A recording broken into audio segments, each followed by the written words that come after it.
नमस्कार and welcome to G chills.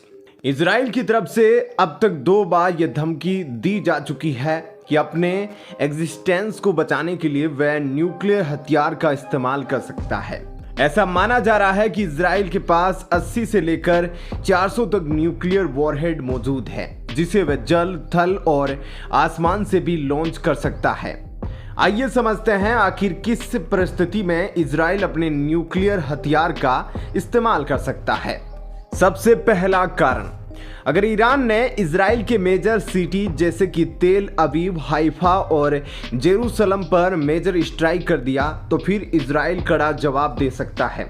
अगर Iran के द्वारा किए गए हमले में भारी संख्या में इजरायली नागरिक मारे जाते हैं तो उस सिनेरियो में इजराइल ईरान पर न्यूक्लियर अटैक कर सकता है। इजराइल की जनसंख्या 95 लाख के आसपास है, यानी 1 करोड़ से भी कम। अपनी यहूदी आबादी को सुरक्षित बचाने के लिए इजराइल कोई भी कदम उठा सकता है, इसमें न्यूक्लियर अटैक भी शामिल है। जापान में भी यही हुआ था। जब जापान ने अमेरिका के पर्ल हार्बर पर एक मेजर सरप्राइज अटैक करते हुए 2000 से ज्यादा सैनिकों को मार दिया तो अमेरिका पूरी तरह बौखला उठा था। इस हमले के बाद वर्ल्ड वॉर 2 में अमेरिका की ऑफिशियल एंट्री हो गई थी।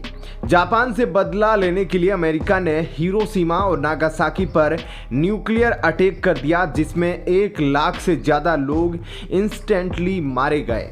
दूसरा कारण यह हो सकता है कि अगर ईरान के द्वारा इजराइल पर केमिकल या बायोलॉजिकल वेपन से अटैक किया जाता है जिसमें भारी संख्या में इजरायली नागरिकों को डैमेज पहुंचता है तो फिर इजराइल को अपना ब्रह्मास्त्र चलाना होगा।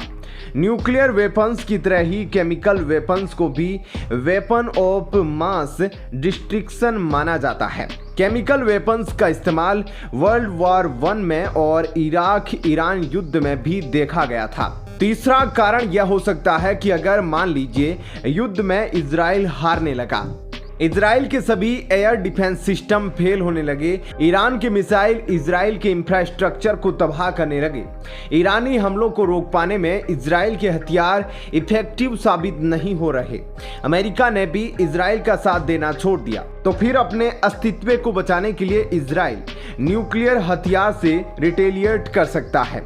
हालांकि अमेरिका इजराइल को अकेला छोड़ दे, ऐसा हो नहीं सकता। यह बात सच है कि इजराइल आज खुद को डिफेंड करने के लिए पहले से काफी मजबूत हो चुका है, लेकिन फिर भी अमेरिका उसे हारने नहीं देगा। चौथा कारण यह हो सकता है कि अगर इजराइल को पता चल गया कि ईरान कोई बड़ा न्यूक्लियर या केमिकल वेपन्स इजराइल के खिलाफ यूज करने वाला है तो फिर उस स्थिति में इजराइल भनक लगते ही ईरान की कमर तोड़ देगा ताकि वह इजराइल के खिलाफ वेपन ऑफ मास डिस्ट्रक्शन का इस्तेमाल न कर पाए।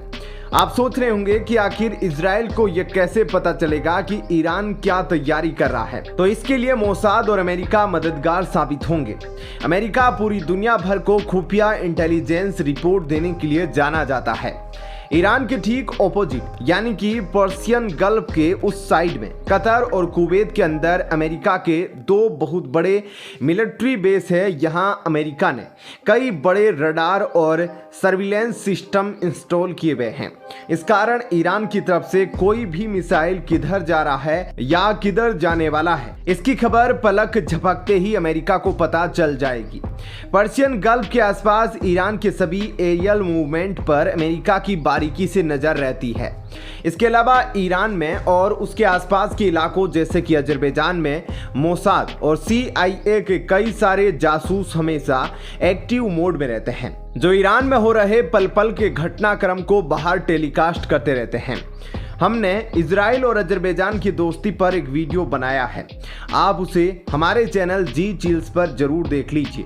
इसमें आपको पता चल जाएगा कि कैसे अजरबैजान इजराइल को भारी मात्रा में तेल देता है और बदले में इजराइल अजरबैजान को खतरनाक हथियार सप्लाई करता है। जरूरत पड़ने पर इजराइल अजरबैजान की धरती से ईरान पर एयर स्ट्राइक को अंजाम दे सकता है। पांचवा कारण यह है कि अगर ईरान ने गलती से भी इजराइल के न्यूक्लियर रिएक्टर पर हमला कर दिया तो फिर पूरे इजराइल में रेडिएशन फैल सकता है। अगर मान लीजिए कि ईरान ने इजराइल के डायमोना न्यूक्लियर रिएक्टर पर मैसिव एयर स्ट्राइक कर दी, जिसके बाद अगर कोई भयानक रेडियो एक्टिव डिजास्टर हो गया तो फिर इजराइल ईरान को छोड़ेगा नहीं। इस केस में इजराइल निश्चित तौर पर ईरान के खिलाफ न्यूक्लियर हथियार का इस्तेमाल कर सकता है।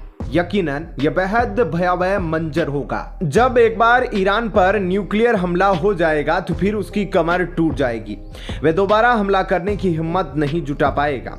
आज पूरे मिडिल ईस्ट में ईरान समर्थित कई सारे मिलिशिया ग्रुप शामिल है जो समय समय पर ट्रबल क्रिएट करते रहते हैं। मिडिल ईस्ट के देश भी इन गुटों से परेशान रहते हैं। अगर इजराइल ईरान पर न्यूक्लियर हमला करता है तो फिर मिडिल ईस्ट में हमेशा के लिए शांति आ सकती है, जैसे कि आज जापान में पिछले 70 साल से शांति बरकरार है। हालांकि दोस्तों, न्यूक्लियर हमला बेहद भयानक होगा। इसमें लाखों मासूम लोगों की जान कुछ सेकंड में चली जाएगी, जिनका इस युद्ध से कोई लेना देना नहीं होगा। हमने आपको 5 डिफरेंट पॉसिबल सिनेरियो बताए हैं जिसमें इजराइल अपने न्यूक्लियर हथियार का इस्तेमाल कर सकता है, लेकिन हम यही प्रार्थना करेंगे कि ऐसी नौबत ना आए। हम चाहेंगे कि यह युद्ध शुरू ही ना हो, लेकिन अगर होता भी है तो युद्ध में सिर्फ कन्वेंशनल हथियारों का ही इस्तेमाल हो और कम से कम लोगों की जान जाए। वैसे इस पूरे विश्लेषण पर आप क्या सोचते हैं? अपनी राय नीचे कमेंट में जरूर लिखें।